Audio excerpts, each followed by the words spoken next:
സ്നേഹമുള്ള സഹോദരങ്ങളെ, പ്രഭാതവന്ദനം. ഇന്നത്തെ സുവിശേഷം ഞാൻ വായിച്ചപ്പോൾ എന്താണെന്നറിയില്ല, എനിക്ക് ഇങ്ങനെ ഒരു ചിന്ത വരികയാണ്.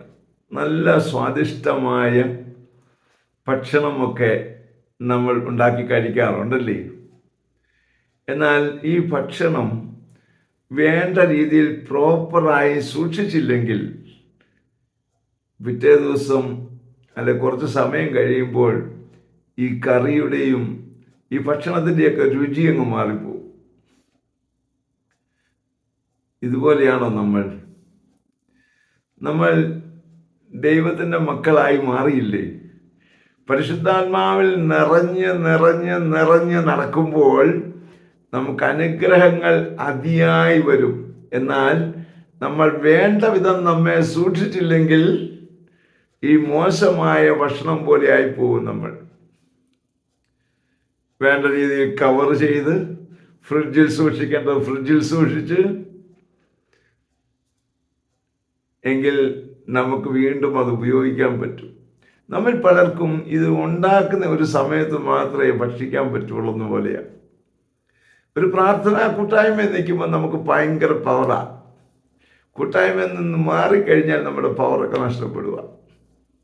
സ്നേഹമുള്ള സഹോദരങ്ങളെ, നമ്മുടെ കൂട്ടായ്മ ആകട്ടെ, യോഹന്നാൻ ശ്ലീഹ പറഞ്ഞ പോലെ നമ്മുടെ കൂട്ടായ്മ ആരുമായിട്ടായിരിക്കണം?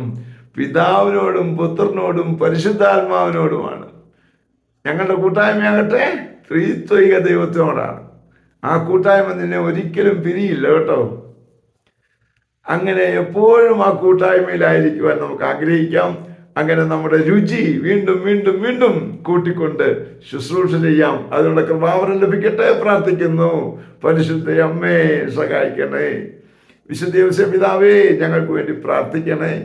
പരിശുദ്ധാത്മാവേ എഴുന്നള്ളി വരണേ. പരിശുദ്ധ പരമ ദിവ്യകാരണത്തിന് എന്നേരവും ആരാധനയും സ്തുതിയും പുകഴ്ചയും ഉണ്ടായിരിക്കട്ടെ. ആമേൻ.